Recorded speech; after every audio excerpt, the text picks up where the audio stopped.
Andre Washington was 38 years old, and until that Sunday afternoon, he believed he was building something that mattered. He owned his own electrical contracting business. He'd renovated his home with his own hands. Every cabinet, every wire, every tile. He had given 7 years of complete loyalty to a woman who kissed him goodbye Thursday morning and told him she was going to a wellness retreat with her girlfriends. She wasn't. While Andre was wiring other people's houses, his wife was 4 states away with her ex, a man she'd described as ancient history.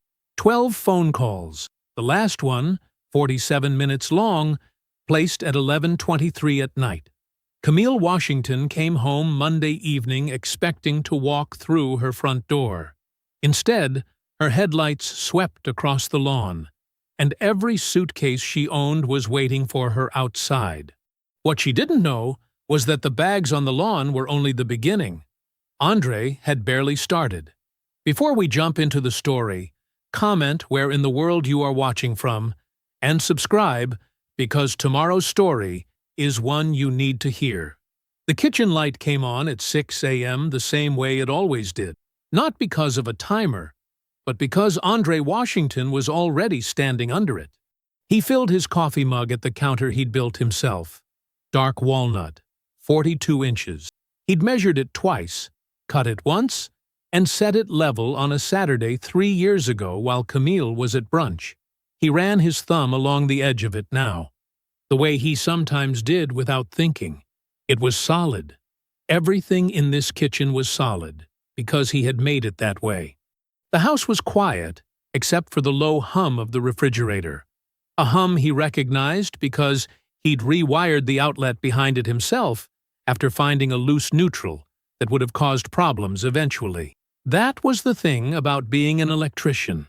You learned to hear what other people ignored. Little sounds, little warnings, things that flickered just slightly off. He stood at the window and looked out at the backyard while his coffee cooled. The garden beds needed edging. He'd get to it Saturday. Behind him, upstairs, the shower turned on. Camille came down 20 minutes later, already dressed. She was wearing the linen set she'd ordered online last month. Cream-colored, expensive, the kind of thing she called a necessary investment when he'd glanced at the total in their joint account. She looked good in it. She always looked good. That had never been the question. "Morning," she said, moving to the refrigerator without looking at him. "Morning." He poured her a mug and set it on the counter. She picked it up, took one sip, and put it back down. Her eyes were already on her phone. Her thumb was moving. "You eat yet?" he asked. "I'll grab something at the airport." She was typing something, a response to someone. "The car's coming at 8. He nodded. He watched her move through the kitchen the way she always did lately, like she was passing through it, not living in it, like the house was a hotel she'd gotten used to. The brochure was already on the counter. She'd left it there 2 weeks ago. Sycamore Ridge Women's Wellness Retreat, upstate New York. 4 days. Hot springs, yoga, digital detox, the works. Her girlfriend group did something like it every year. He'd heard about it since September. He kissed her goodbye at the door at 7:58. She offered her cheek. He kissed it, and she was already reaching for her rolling bag with the other hand. "I'll call when I land," she said. "Have a good time?" And then she was gone. The sound of her car service pulling away. The quiet settling back into the house like it had never left. Andre finished his coffee. Then he put on his boots, picked up his work bag, and went to build something. Friday came and went. She texted at 10 a.m. "Service is spotty up here. Retreat center is pretty remote. Don't worry if you don't hear from me much." He texted back, "No problem. Hope you're enjoying it." That was it. That was enough. He wasn't a man who needed constant contact. He trusted her. He went to work, ran a full-day service call in Eastfield, came home, made dinner for one, and watched 2 innings of baseball before falling asleep on the couch. Saturday, he sent a voice note in the morning. Nothing long, just his voice saying good morning, asking how the food was, telling her about a strange wiring job Kevin had flagged at one of their commercial accounts. The kind of ordinary, easy thing he always sent her. The kind of thing she usually responded to with a voice note back, laughing at something he'd said. She responded with a text 3 hours later. Having a great time. 5 words. No punctuation after the period. He read them once, set the phone face down on his workbench, and went back to what he was doing. He told himself the signal was bad. He told himself she was relaxing. He told himself she deserved the break. He was good at building things. He was also, he would later understand, very good at not yet seeing what was already there. Sunday afternoon, he was in the garage reorganizing his supply shelves when his phone rang. Kevin. "What's good?" Andre said, tucking the phone between his ear and shoulder. "Not much." Kevin's voice was easy, casual, the tone he used when he was just checking in. "Went to Marcus's cookout last night. Good time." "Yeah? Who was out there?" "The usual people." A small pause. "Tasha was there." Andre stopped moving. He held a box of wire nuts in one hand and didn't put it down. "Tasha? From Camille's group?" "Yeah." Another pause. Short, but not short enough. "She was there the whole night. Me and her talked for a while, actually." Andre set the box down on the shelf. Slowly. He didn't say anything. Kevin's voice came back, careful now. Quiet. "How's the retreat going?" Andre didn't answer Kevin's question right away. He stood in the garage with his hand resting on the shelf and let the words settle. Tasha was there. The whole night. He felt them the way you feel a bad connection before a breaker trips. Not the explosion, just the quiet wrongness that comes right before it. "She said the retreat was good," Andre said. His voice came out steady. That surprised him a little. Kevin didn't respond immediately. That gap, 2 seconds, maybe 3, said everything Kevin wasn't going to say out loud. Not yet. Not without more. "All right," Kevin said finally. "I'll let you go." "Yeah." He hung up. He set the phone on the workbench. Then he pulled up a stool and sat down and did nothing for 60 seconds. This was something he'd learned from his father. Not consciously, not from a lesson his father had ever put into words. Just from watching. His father was a plumber, and when a system wasn't behaving right, his father would go quiet. Completely still. He'd crouch next to a pipe and just listen before he ever put a hand on anything. Andre had thought it was strange. As a boy, he understood it now. You don't diagnose by panicking. You diagnose by listening. So he listened. The garage hummed around him. The smell of motor oil and sawdust. The thin light from the single overhead bulb. 60 seconds of nothing. Then he stood up and went inside. The brochure was still on the kitchen counter. Sycamore Ridge Women's Wellness Retreat. He picked it up and found the number at the bottom, under a photo of pine trees and a woman doing yoga at the edge of a dock. He called. 2 rings. A woman answered, bright and professional. He told her his wife had checked in Thursday, and he needed to confirm a detail about the stay. Last name? Washington. Camille Washington. The clicking of keys. A short pause. I'm not seeing a reservation under that name. Do you have a booking confirmation number? No, he said. Could you check under Holloway? That's her maiden name. More clicking. A longer pause this time. I'm not finding anything under that name either, sir. Are you sure it was our location? We have a sister property in Vermont. No. Thank you, Andre said. I appreciate your help. He set the phone down on the counter. He stood there for a moment, looking at the brochure. The woman on the dock, the pine trees, the clean, unbothered water. Then he went to his laptop. Their cell account was under his business plan. Had been since they got together. He logged in and pulled up her line. Location history? Disabled. He stared at that for a second. She had never done that before. Had no reason to. He moved to the call log. He scrolled slowly, going back to Thursday morning when she'd left. The pattern was there immediately, as plain as a wiring diagram once you knew how to read one. A number he didn't recognize. Called the day she left. Called again Friday morning. Friday evening. Twice. Saturday afternoon. Once Saturday night at 9, once at 11:23 p.m. That one lasted 47 minutes. 12 calls total. 3 days. He sat with that for a moment. Then he opened a new tab and typed in the number. It took him less than 2 minutes. Brandon Price. The search results came back with a LinkedIn profile, a real estate development company in the city, and a Facebook page he hadn't updated since last year. A well-dressed man in his late 30s, with a wide smile and sharp taste in sport coats. Andre had heard that name exactly once in his life. The summer before he and Camille got married, she'd mentioned it offhand at dinner, a man she used to date before they met. She'd kept it brief. It was nothing serious. A long time ago. He hadn't thought about it since. Hadn't had reason to. He looked at Brandon Price's face on the screen for a long time. Then he closed the laptop. He didn't sleep that night. He didn't try to. He went back to the garage and sat in the workshop until the neighborhood went completely quiet outside. No cars, no voices, nothing but the occasional dog somewhere down the block. He thought about Camille leaving Thursday morning in the cream-colored linen set. He thought about spotty service. He thought about having a great time. 5 words, no follow-up, no voice note back. 3 hours of delay to send 5 words. He thought about 12 phone calls to a man she described as nothing serious, a long time ago.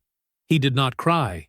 He did not put his fist through anything, though there was a moment somewhere around 2 a.m. where his jaw was tight enough to ache. He breathed through it. He let himself feel the full weight of what he was looking at.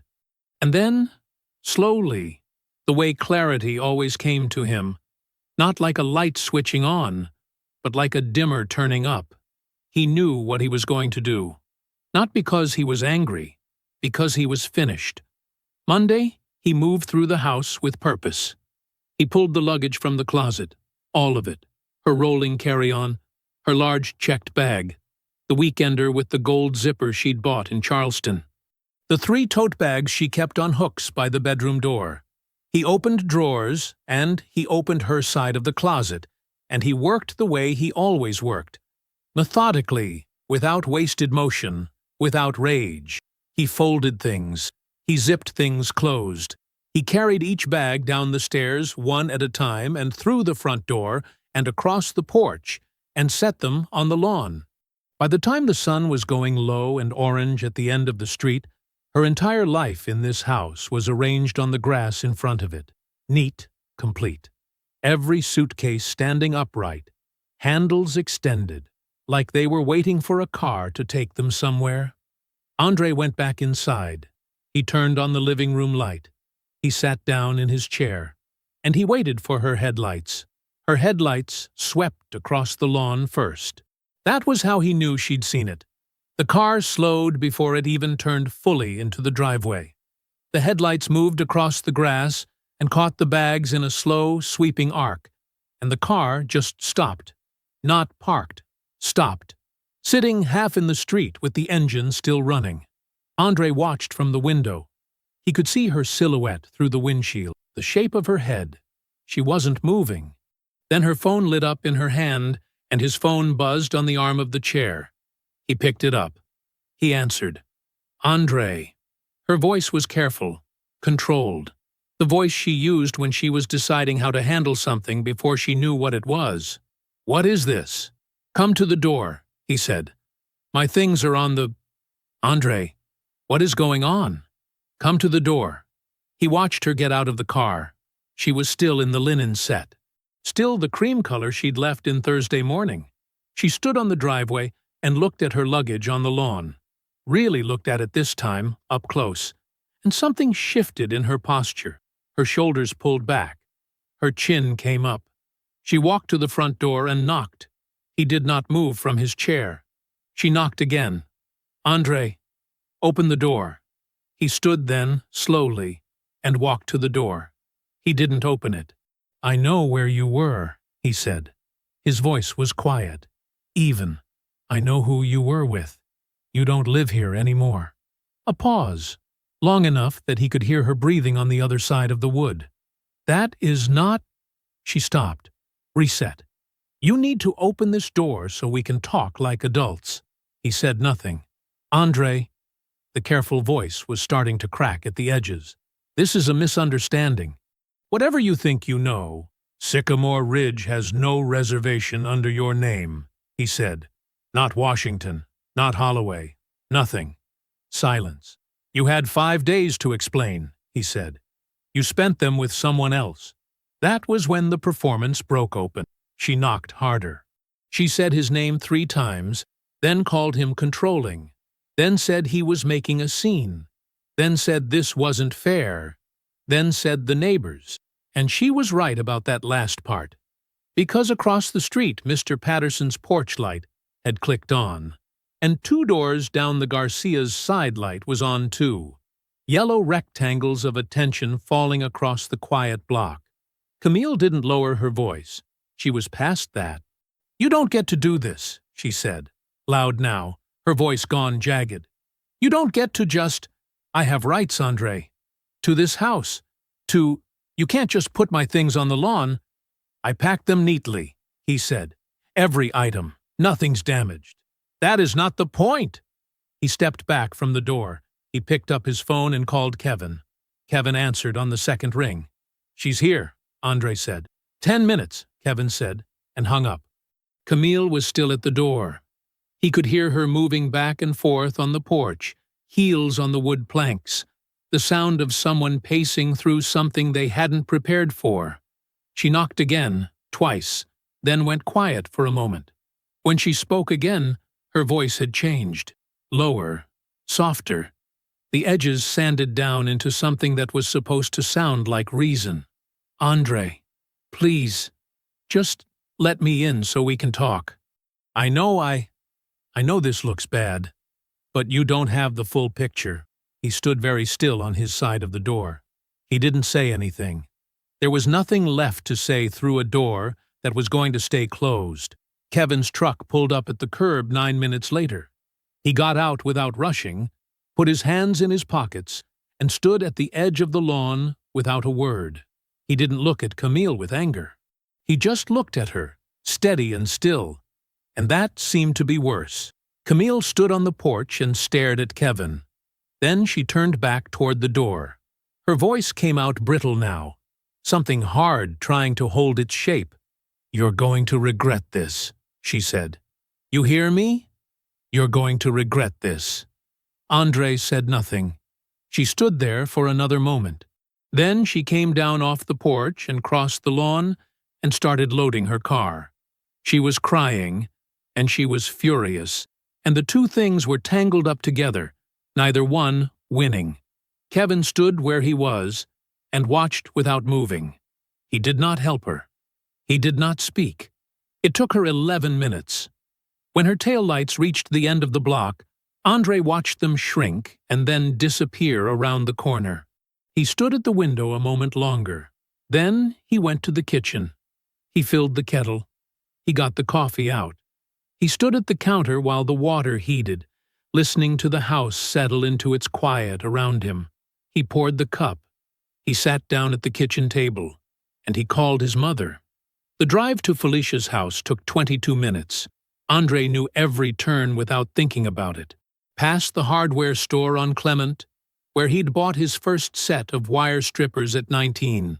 Past the church on Dubois where his father's funeral was held. Left on Meridian, right on Sable, and then the small yellow house with the white shutters and the rose bushes his mother had been keeping alive for 30 years. Her kitchen light was already on when he pulled up. He sat in the car for a moment. Just sat there. The morning was gray and quiet, the street still mostly asleep. A dog barked somewhere distant, and then stopped. He got out and knocked twice, and she opened the door before his hand dropped. "Coffee's ready," Felicia said. She stepped back to let him in. She was already in her day clothes, a pale blue blouse, dark slacks, the small gold earrings she wore every day without exception. She looked at him the way she always had, the way that saw through rather than at, and she didn't comment on his face or the way he was carrying himself. She just went to the kitchen and poured him a cup and set it at the table across from hers. He sat down. She sat down. She folded her hands around her mug and waited. Andre looked at the table for a moment. Then he told her. All of it. Kevin seeing Tasha at the cookout. The retreat center with no reservation. The call log. The 47-minute call at 11:23 p.m. Brandon Price, a name from 7 years ago. The luggage on the lawn. He told it in order. The way he'd have explained a wiring problem to a client. This is what I found. This is what it means. This is where things stand now. Felicia did not make a sound while he talked. She didn't cluck her tongue, or shake her head, or reach across to touch his hand. She just listened, the way she'd always listened, completely and without interruption, her eyes on his face. When he finished, the kitchen was quiet. She lifted her mug and took a slow sip and set it back down. "I'm going to tell you something I should have told you before," she said. "I want you to know I've been sitting with whether or not I made the right call." Andre looked at her. 2 years ago. The Thanksgiving dinner, when everybody came here. She paused. "I was in the hallway getting the extra chairs from the closet. Camille was in the back bedroom. The door wasn't all the way closed." She set her mug down carefully. "She was on the phone with somebody. I don't know who. I wasn't trying to hear her, but the hallway's not long." She looked at him directly. She said Andre was not where she thought he'd be by now. Felicia's voice was flat and precise, the way she read things aloud that deserved to be heard exactly as they were. That's what she said, word for word. I've held on to those words 2 years because I've had 2 years to think about them. Andre didn't say anything. "I told myself I could have misheard," Felicia said. "I told myself even if I heard it right, one phone call didn't mean what it might mean. I told myself a wife talks to her friends sometimes and says things she doesn't fully mean." She paused. "I was protecting you, or I was protecting myself from being the one who handed you that. I'm still not entirely sure which." Andre looked down at his coffee. Steam was still rising off it in a thin curl. "Fell," he said. "I know," she said quietly. He was quiet for a moment. Then he asked, "What do you think I should do?" Felicia looked at him for a long beat. The rose bushes outside the window were bare this time of year, just thin stems against the gray morning sky. "You already know," she said. "You've already started. You came here to make sure you're not crazy." She picked up her mug again. "You're not crazy, baby." He drove home an hour later. He sat at the kitchen table with his laptop and pulled up their joint bank account. Then their secondary checking. Then the shared credit card they'd opened the second year of the marriage. He was not looking for anything in particular. He was doing what he always did when something felt wrong with a system. He went back to the beginning and read every line. The credit card was clean, ordinary. The secondary checking account showed normal patterns: groceries, utilities, the occasional online order. But the joint checking told a different story. It took him 40 minutes of scrolling before the shape of it became clear. Once he saw it, he couldn't unsee it. Cash withdrawals. Spread out so they didn't cluster.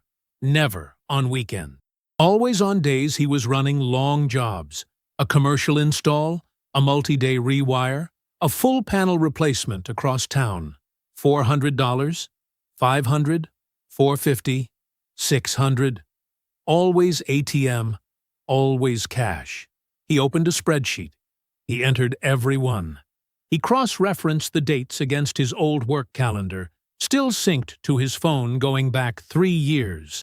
22 months of withdrawals. The first one dated to a Tuesday in March, 2 years and 1 month ago. He opened a second tab and pulled up Brandon Price's LinkedIn profile. Brandon Price had relocated from Atlanta to the city. The date listed was February of that same year. Andre looked at the two numbers, the withdrawal date, the relocation date, and sat very still in the quiet kitchen. The total in the spreadsheet read $14,200. Andre called Kevin at 7:14 that evening. He didn't lead with the headline. He started with the spreadsheet, dates, amounts, the pattern of when the withdrawals happened and when they didn't. He walked through it the same way he'd walked his mother through everything that morning. In order. No editorializing. Just the facts laid flat. Kevin didn't interrupt. When Andre got to the Brandon Price LinkedIn date, February, 2 years and 1 month ago, and then read the date of the first withdrawal, March of the same year, the line went quiet. Not the kind of quiet where someone is thinking of something to say. The kind of quiet where someone is making a decision about what to do next. Say that again, Kevin said. The two dates. Andre said them again. Another beat of silence. Aight, Kevin said. His voice had changed. Not louder, not harder, just settled. Like something had clicked into place behind his eyes that was going to stay there for a while. Give me 2 days. Kevin called back on a Thursday evening and told Andre to come to his place. Andre drove over after sundown. Kevin lived in a 2-bedroom unit above a dry cleaner on Forsyth. Practical, close to the highway, easy access to the city and the suburbs both, which mattered for the property work he did on the side. Kevin had a folding table set up in his living room. His laptop was open. Papers were spread across the surface in stacks that looked disorganized but weren't.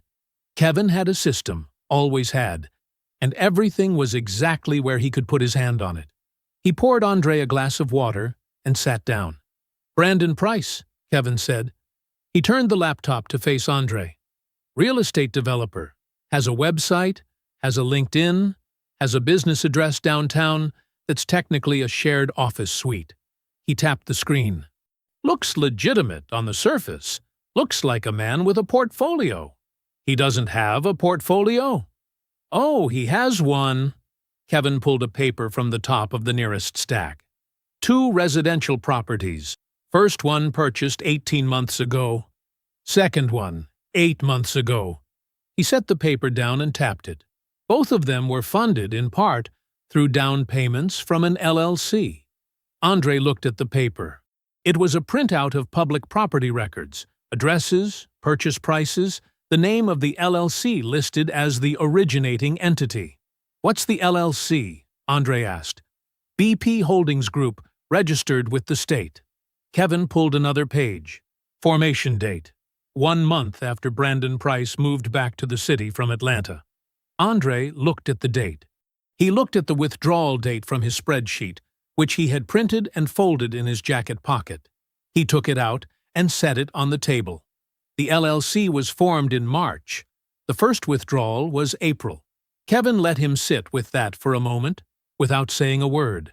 Then Kevin opened a new tab on his laptop. Brandon's Instagram, set to public. He'd already compiled a separate document of screenshots, printed and organized by date.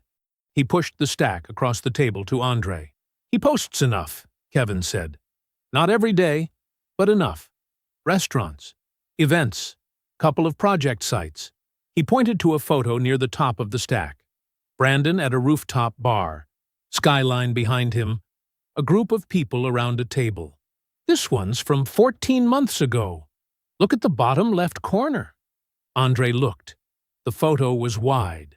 Most of it was Brandon and 2 men he didn't recognize, smiling at the camera.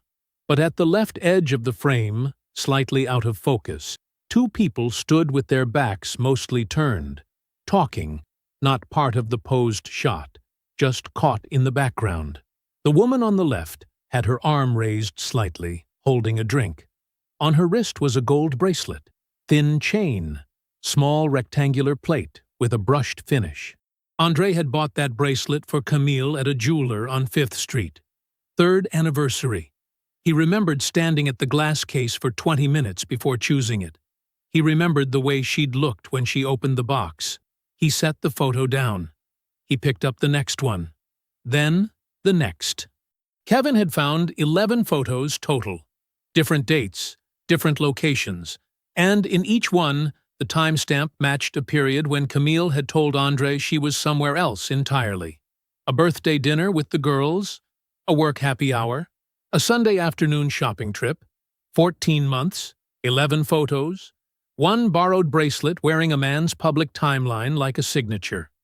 Andre set the last photo down on the table.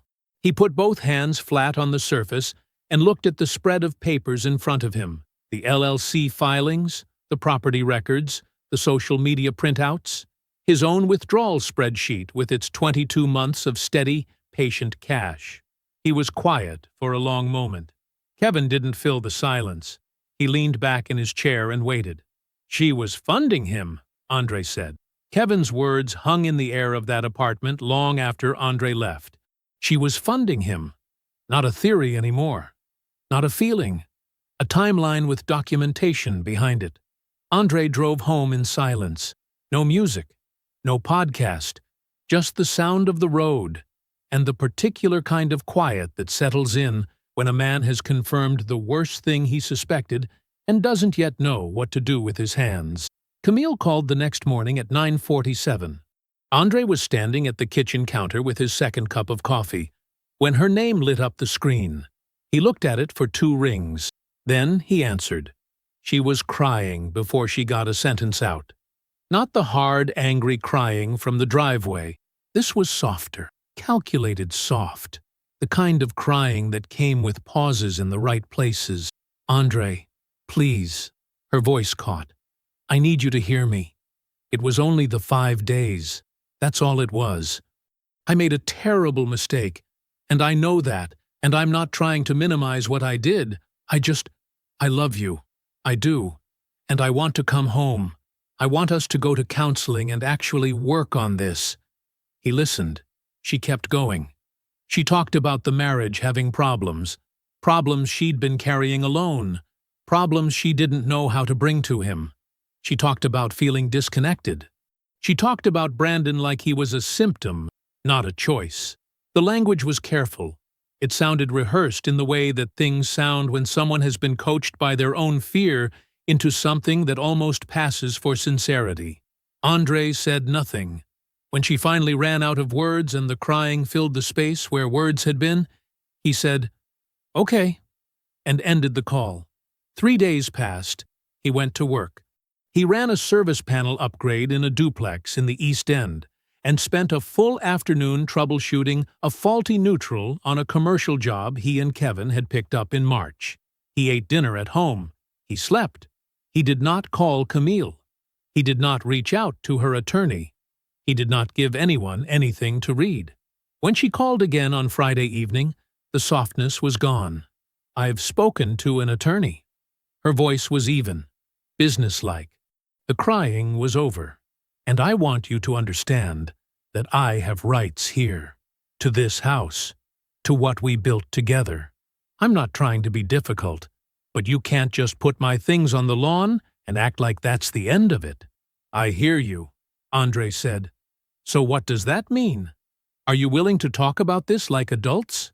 "I'm listening to everything you're saying," he said. A pause. She was trying to read him. He gave her nothing to read. "I need to know where your head is, Andre." "I know you do," he said. "We'll talk soon." He ended the call.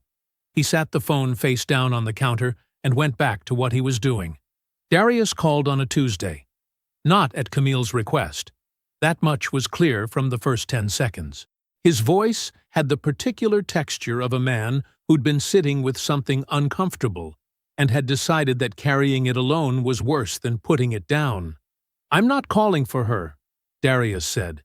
"I need you to know that." "I know," Andre said. They talked for 40 minutes. Darius was careful with his language. He was a corporate attorney, and careful language was second nature.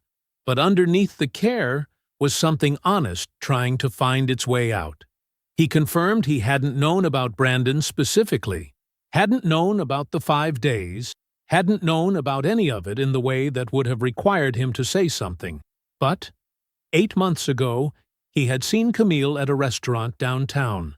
She'd been at a corner table with a man Darius didn't recognize. When he mentioned it later, Camille told him it was a work networking dinner, a colleague from a development company, and could he please not bring it up with Andre, because Andre had a tendency to read into things. Darius had accepted that. He said so plainly. He wasn't proud of it. Andre listened without reacting. Then, near the end of the call, Darius said something in the tone of a man tying off a loose thread, not realizing the thread was load-bearing. She asked me some questions about divorce, what a spouse is generally entitled to, how assets get divided. That was probably a year and a half ago now, maybe longer. He paused. I told her she should talk to a family law attorney, that it wasn't really my area. I didn't think much of it at the time. The line hummed. I don't know what any of this means, Darius said quietly, but I thought you should know. Andre thanked him. He told him he appreciated the call. He said they would be in touch. He ended the call, set the phone on the kitchen table, and sat in the chair where he had eaten breakfast every morning for 6 years. The 5 days were not a mistake. They were not a lapse. They were an audition, Camille testing the exit she had been engineering for 18 months, while Andre tiled the backsplash and wired the new panel and wrote the checks, and believed he was building something that mattered to her. He sat with that for the rest of the evening. Then he picked up the phone and began making calls. Andre did not sleep much that night. He didn't toss, didn't pace. He lay in the dark with his eyes open and let everything settle the way sediment settles in still water. Slowly, completely, until the picture at the bottom became clear. By 4 in the morning, it was clear. He got up, made coffee, and sat at the kitchen table with a legal pad and a pen. He wrote nothing emotional. No list of grievances, no letter to Camille that he would never send. Just structure. Just the shape of what needed to happen and in what order. He was, at his core, a man who fixed things by understanding their architecture first. Vera Cross's office was on the 12th floor of a building downtown, clean and spare in the way that offices are when the person inside them wants you focused on the work and not the furniture. She was 51, small, with close-cropped natural hair, and reading glasses she took off and put back on without seeming to notice she was doing it. She had the particular calm of a woman who had seen every version of this situation and found none of them surprising. Andre arrived at 9 sharp with a manila folder, a USB drive, and a 3-page summary he had typed out the night before. He laid it on her desk. Vera read without speaking. She turned pages slowly.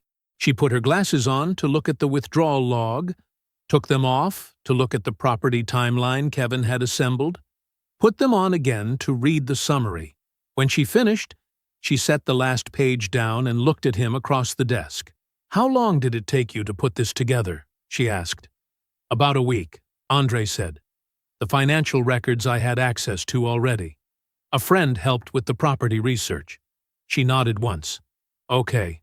Let me tell you where you stand.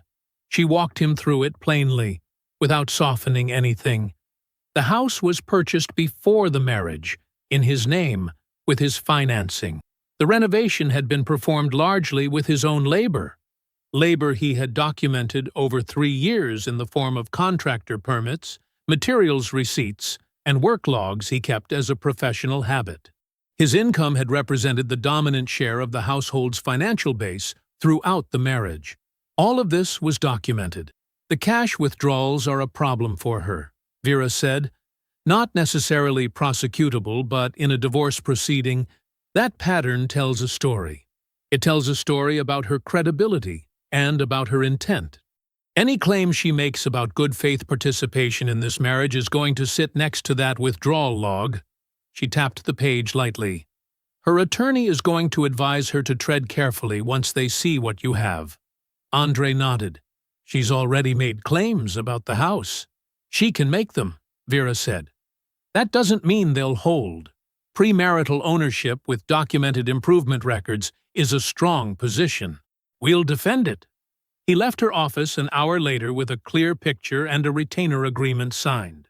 The partnership paperwork with Kevin took 2 days. Kevin already had the framework drawn up. He'd been sitting on it for months, waiting on Andre to say the word. They met with a business attorney on Wednesday and walked through the restructuring of Washington Electrical Services into a formal partnership. Equity stakes documented, roles defined, everything filed and clean. It was legitimate. It was thorough. Andre's attorney confirmed it was entirely appropriate under the circumstances. When they walked out of that office, Kevin clapped him once on the shoulder and said nothing. He didn't need to. The letter from Camille's attorney arrived on Thursday. 2 pages, formal language, requesting mediation and proposing Camille's return to the marital home as a condition of good faith negotiations. Andre read it once at the kitchen counter, folded it, and set it aside. He did not hand it to Vera to respond to. Not yet. Instead, he picked up his phone and called Camille directly. She answered on the second ring. Her voice was careful, managed. "Andre, come to the house Sunday," he said. "Afternoon, 2 o'clock. A pause. "Are we? Is this about what my attorney sent?"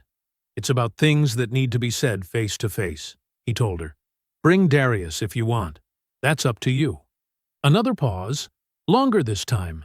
He could hear her recalibrating, deciding what this meant, what posture to take, what version of herself to bring through that door. "Okay," she finally said. "Sunday, 2 o'clock, he said, and ended the call. Camille spent the days between Thursday and Sunday preparing. She went over her language carefully. She rehearsed the shape of the conversation she expected, the back and forth, the negotiation, the careful acknowledgement of her mistakes, paired with the clear articulation of her rights. She had things to say about the marriage, about the distance she'd felt, about the ways Andre had been present in every physical sense while being somewhere else, entirely in others. She told herself she was ready. She told Darius she thought Andre was finally willing to talk. She packed a small bag, just in case he asked her to stay. She did not know what was sitting on that table. Camille arrived at 1:58. Andre heard her car pull into the driveway. He recognized the sound of the engine, the way you recognize anything you've lived beside for 7 years. He didn't move from his chair. He sat at the head of the dining room table with his hands folded and waited. The doorbell rang once. He got up, opened the door, and stepped back. She had dressed carefully. A deep burgundy blouse, the kind she wore when she wanted to appear serious but not cold. Her hair was done. Her posture was measured. Shoulders back, chin level. The body language of a woman who had told herself she was walking into a negotiation she could win. There was a small, almost sympathetic tilt to her eyes. She had practiced that too. Darius stood half a step behind her. He wore a plain charcoal shirt, no tie. His face gave nothing away. He met Andre's eyes briefly when he came through the door and gave a small nod. Respectful, careful, carrying the particular weight of a man who already knew too much and wasn't sure where to put it. "Thank you for coming," Andre said. He said it the way you say it to contractors. Cordial, neutral. He led them to the dining room. 3 items sat on the table. Not spread dramatically, not arranged to intimidate. Just placed there, the way you'd set out paperwork before a meeting. A printed document clipped at the corner. A manila folder, closed. A phone, screen up, with a voice memo app open and an audio file already queued. Camille's eyes moved across them quickly. Then she looked at Andre and settled into her seat with the careful ease of someone who had decided not to show that she noticed. Darius sat beside her and said nothing. Andre sat down across from them. "I'll go through these one at a time," he said. His voice was level, quiet, the same voice he used when explaining to a client why their panel needed replacing. Not unkind, but without any space for argument. He slid the printed document forward first. "Joint account withdrawals," he said. 22 months, $400 to $600 at a time. Always on days I was running 12-hour jobs. He let her look at it. 14,000, give or take. Started the same month Brandon Price moved back from Atlanta. Camille's jaw was set. She did not look up from the paper. He opened the manila folder next. Brandon's public property records, Andre said. 2 acquisitions. An LLC formed 1 month after he came back. The timeline matches the withdrawals almost exactly. He turned a page toward her. And these are from his social media. Restaurants, events, dates that line up with the nights you told me you were with your girlfriends. He tapped one photograph near the bottom of the page. He didn't say anything else about it. She could see what was in it. Then he pressed play on the phone. His own voice came out of the speaker first, calm and direct. Then Darius's voice. The call moved through its full shape.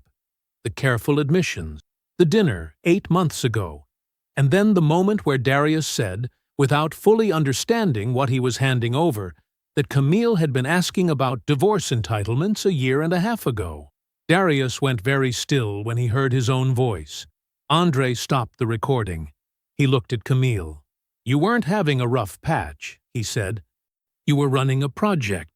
You were deciding whether to trade up, while I paid for the option. The room was absolutely quiet. Camille's mouth opened. The rehearsed language came. She could hear herself reaching for it. The marriage had problems. You were never really present. I was lonely, Andre. You have to understand what that does to a person over time. This wasn't just about Brandon. This was about us. I don't need an explanation, Andre said. He said it without heat, without cruelty. He said it the way you close a door. Not a slam, just a firm click of the latch. I needed a wife, he said. You were a tenant with a longer game. Camille stopped. Something moved across her face. Not guilt. Not quite. More like the specific humiliation of a person who has been understood completely and has no counter for it. Her script was still in her head, all that careful language, and none of it fit anymore. He hadn't given her the argument she'd prepared for. He'd simply told her what she was, and the worst part was how quiet he was when he did it. She looked down at the table. The silence stretched for a long moment. Then Darius turned his head and looked at his sister. He looked at her the way you look at someone you have known your whole life and are only now fully seeing. It was not a hard look. It was something worse than hard. It was sad and certain, and without any remaining room for doubt. You should have just been honest with him, he said. He said it quietly, like something he'd been holding for a while. Camille had no answer. Not for Andre. Not for the table. Not for the 3 items that still sat there, patient and complete. And especially not for her brother. The papers were filed on a Wednesday. Vera Cross moved quickly and without fanfare. She submitted the initial divorce petition along with a financial disclosure packet that was, by any measure, one of the most organized documents her paralegal had seen in 3 years of working for her. Every withdrawal, every date, every account balance. 2 years of joint statements with the relevant entries highlighted in yellow, clean and precise, the way Andre did everything. Camille's attorney, a man named Forsyth, who operated out of a glass-fronted office downtown and was known for aggressive opening positions, received the packet that same afternoon. He called Camille that evening. The call lasted 11 minutes. Nobody was present for it but Camille, sitting on the edge of a bed in her sister-in-law's guest room with the phone pressed to her ear, but the shape of it could be read clearly in everything that followed. Because after that call, Forsyth's aggressive opening position quietly became something else. The letter his office had sent demanding Camille's right to return to the marital home was not followed up. The language in his subsequent correspondence to Vera Cross became measured, careful, the posture of a man who had looked at a paper trail and done the math. During discovery, the withdrawals came into full view. $14,000. 22 months. A pattern so consistent it looked like a second job. Forsyth sat across from Camille in his conference room 2 weeks into proceedings and used the word credibility 4 times in a single conversation. He did not accuse her of anything criminal. There was nothing criminal to accuse her of, technically. The money had been in a joint account, and she had the legal right to access it. But the pattern, he explained. The pattern was the problem. Juries don't like patterns, he said, even though this wasn't going to a jury. Judges don't like patterns either, he clarified. Mediators don't like patterns. The pattern made everything else she said about the marriage. The emotional unavailability, the mutual fault, the loneliness, land differently than it would have otherwise. It made her look like a woman who had been preparing, not suffering. She sat with that. He advised her, carefully but plainly, to abandon the aggressive claims. The house, in particular, was a wall she would not be able to climb. Andre had purchased it before the marriage. He had documented every renovation cost, every hour of labor, every material receipt in a way that was either very fortunate or very intentional. And Forsyth suspected it was the latter. The settlement they eventually reached was equitable, technically fair. It acknowledged the years and divided what could be divided and assigned what could be assigned. But it was not what Camille had calculated for herself when she was sitting in her car 18 months ago researching dissolution terms on her phone while Andre was 60 feet above someone's ceiling fixing their wiring. The house sold in 5 weeks. It had always been a good house. Andre had seen to that. The proceeds split according to the agreement.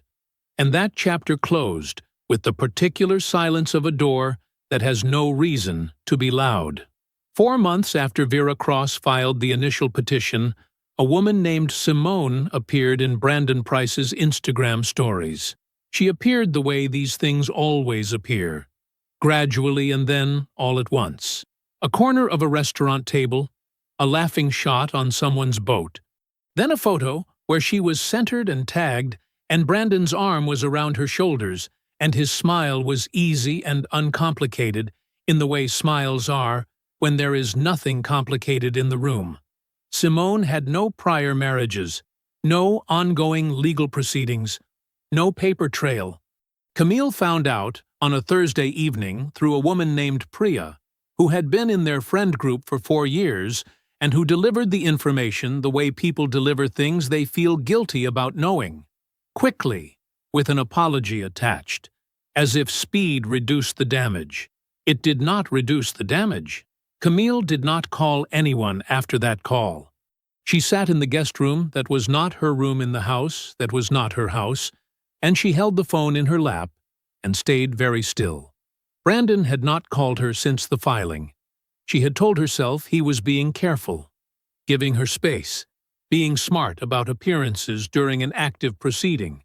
She had told herself a number of things, and she had been in the business of telling herself things for long enough that she was reasonably good at it.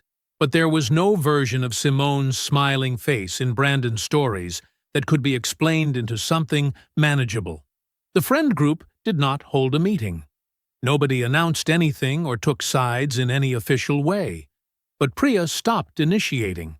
A woman named Denise, who had always been closer to Camille's side of things, responded to texts with shorter and shorter replies until the replies stopped coming. A dinner that had been loosely planned for 6 weeks quietly dissolved. No one canceled it formally. It simply never got scheduled. Andre had known these women for years. He had fixed Priya's outdoor lighting at cost. He had lent Denise's husband his truck twice without being asked twice. He had shown up. He had always shown up. Explanations that had sounded reasonable when Camille was telling them began to sound different when the women who heard them thought about the man they were about. Darius still called. He called on her birthday. He called when their mother had a minor health scare in October and needed someone to coordinate the follow-up appointments. He called when he said he would call, and he showed up when he said he would show up. Because Darius was that kind of man regardless of circumstance. But the calls were not long. The warmth that had always been a given between them, the ease, the shorthand, the specific comfort of a sibling who knew you better than most, had been replaced by something careful and deliberate. He did not bring up Andre. He did not bring up the settlement. He did not say, "I told you so," because he was not that kind of man either. He was simply more formal now, like a man fulfilling an obligation he genuinely believed in, but fulfilling it from a greater distance than before. The rental apartment was on the 4th floor of a building 12 minutes from where she used to live. It was not a bad apartment. It was clean, and it had good light in the mornings, and the neighbors were quiet. But it was hers entirely, in the specific way that meant every bill that came in was hers entirely too. The electricity, the water, the internet, the grocery runs that used to disappear into a shared account and now appeared as individual line items in a budget she was learning, at 36, to run for the first time. Nobody had destroyed her. That was the thing she turned over in the quiet of those first weeks, in the mornings before work, and the evenings after. Nobody had launched a campaign against her. Andre had not gone on social media. Kevin had not told anyone anything. Even Darius had kept his mouth shut. The story had moved through the world the way true things do, not because anyone pushed it, but because it had its own weight and its own direction. She had made a calculation.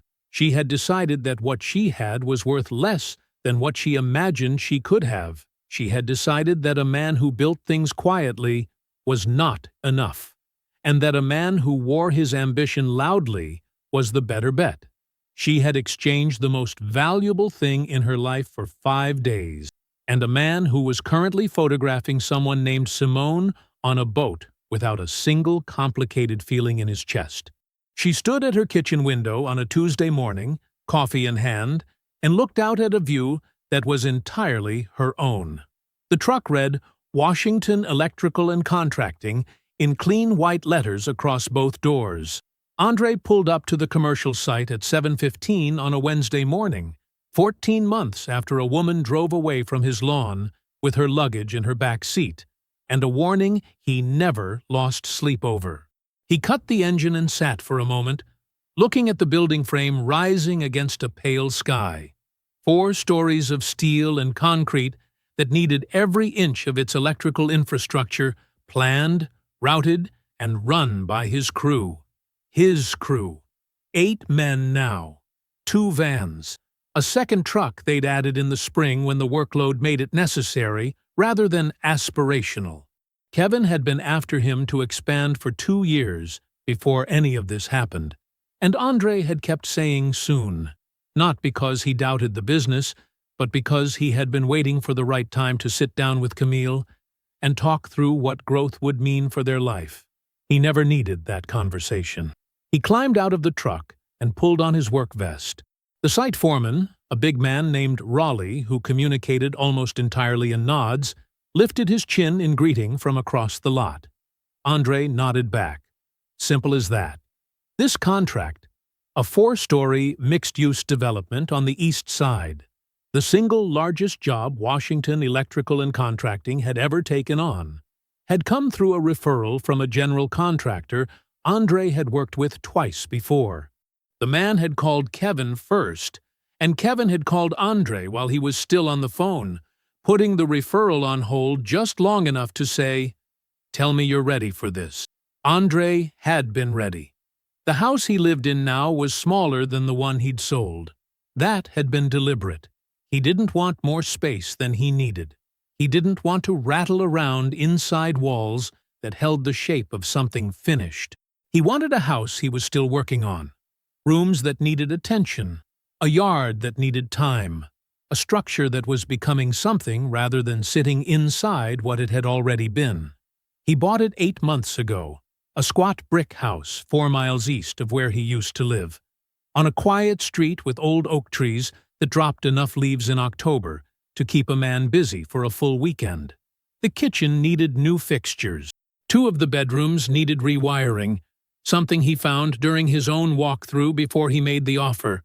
A small satisfaction, catching what someone else had missed. He had started with the kitchen.